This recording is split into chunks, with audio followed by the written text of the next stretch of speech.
శ్రీ మహాగణాధిపతే నమః. శ్రీ గురుభ్యో నమః. ఇప్పుడు మనందరం కూడా గమనిస్తూ ఉన్నాము, భద్రాచలంలో ఉన్నది శ్రీ రామచంద్రుడా రామనారాయణుడా అనేటటువంటి విషయం మీద అనేక చర్చలు జరుగుతూ ఉన్నాయి. 2012లో మా గురువుగారు అయినటువంటి అన్నదానం చిదంబర శాస్త్రి గారు వారు అక్కడ ప్రశ్నించడం జరిగింది. నాటి నుంచి నేటి వరకు కూడాను ప్రశ్నిస్తూనే ఉన్నాం, కానీ దానికి జవాబు మడుకు రాలేదు. ఆ జవాబు కోసం మేమందరం కూడా వేచి చూస్తున్నాము. అయితే ఇక్కడ భద్రాచలంలో ఉన్నటువంటి శ్రీ సీతారామచంద్ర స్వామి దేవస్థానంలో శ్రీ సీతారామచంద్ర స్వామి పేరును మార్చి రామనారాయణుడు అనేటటువంటి పేరును మార్చి, ఎందుకంటే విష్ణు అవతారమే అనేటటువంటి మాటతో అందరినీ మభ్యపెడుతూ ముందుకు తీసుకొని వెళుతూ అక్కడ శ్రీ సీతారామ కళ్యాణం జరగకుండా రామనారాయణ కళ్యాణం జరిగేట్లుగా అందరినీ కూడా ప్రలోభ పెడుతున్నారు.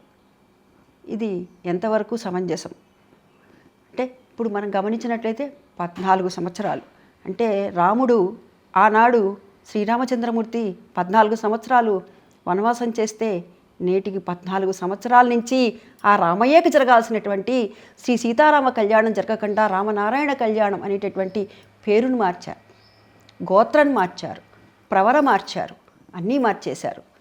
మన ఇంట్లో చిన్న పిల్లలకి పేర్లు ఏదో చిట్టి, బుజ్జి, కన్న అని ఎట్లా ముద్దు పేర్లు పెట్టుకొని మార్చుకుంటామో అదేవిధంగా రామయ్య పేరు కూడా మార్చారు.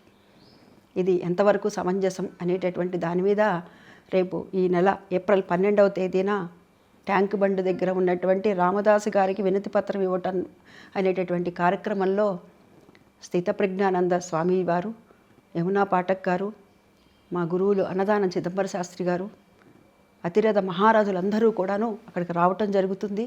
ఈ కార్యక్రమాన్ని జయప్రదం చేసి ఆ రామయ్యకి జరిగేటటువంటి శ్రీ సీతారామ కళ్యాణం జరగాలి అని మనస్ఫూర్తిగా కోరుకుంటూ మేము ఒకటే ప్రశ్నిస్తున్నామండి. ఆనాడు ప్రశ్నించిన అదే ప్రశ్న, ఈనాడు ప్రశ్నించిన అదే ప్రశ్న.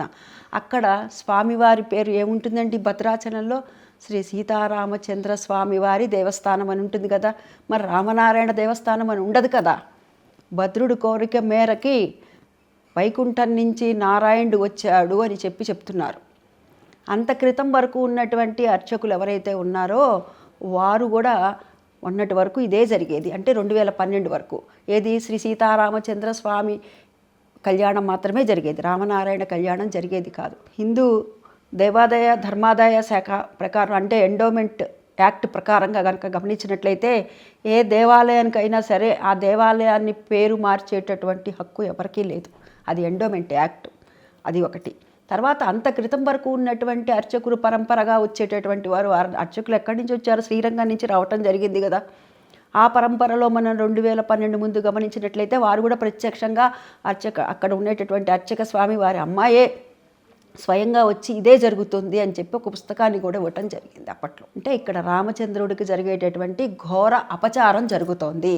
దీన్ని మనందరం కూడాను మనకెందుకులే అని అనుకోకూడదు. ఎందుకంటే మనకెందుకులే అని అనుకోకూడదు అనేటటువంటి మాట ఇక్కడ 2 కోణాల్లో మనం గమనించాలి. ఒకటి, రాముల వారికి జరిగేటటువంటి ఆ రామయ్యకి జరిగేటటువంటి ఘోర అపచారం ఒకటైతే, రెండోది అక్కడ చేసేటటువంటి కళ్యాణాల్లో కూడాను ఏమని చెప్తారండి? లోక కళ్యాణార్థం అని చెప్తారు. ఇప్పుడు మన ఇంట్లో మనము ఏ పూజ చేసుకున్నా దోషాలు దొర్లినా కానీ అది మన వరకే. కానీ ఇటువంటి దోషాలు ఉన్నప్పుడు లోక కళ్యాణార్థం అని చెప్పినప్పుడు అది మనందరికీ కూడాను వర్తిస్తుంది. దీన్ని మనం దృష్టిలో పెట్టుకోవాలి. మనందరం కూడా గొంతెత్తి వారందరినీ కూడాను ప్రశ్నించాలి. తర్వాత మనం రాసేటటువంటి రామకోటి రాస్తున్నాము, అది శ్రీ రామకోటి రాస్తున్నామా, నారాయణ కోటి రాస్తున్నామా? దీన్ని కూడా మనం దృష్టిలో పెట్టుకోవాలి. ఈ ఘోర అపచారాన్ని మనందరం కూడాను ముక్త కంఠంతో మనం అందరం కూడా ముందుకు వెళుతూ దీన్ని మనం ఖండించాలి. తప్పనిసరిగా ఖండించవలసినటువంటి పరిస్థితి ఉంటుంది. ఈ రామయ్యకి జరిగేటటువంటి ఘోర అపచారాన్ని ఇంతటితో ఆపేయాలని ఆ రామయ్యని వేడుకుంటూ స్వస్తి.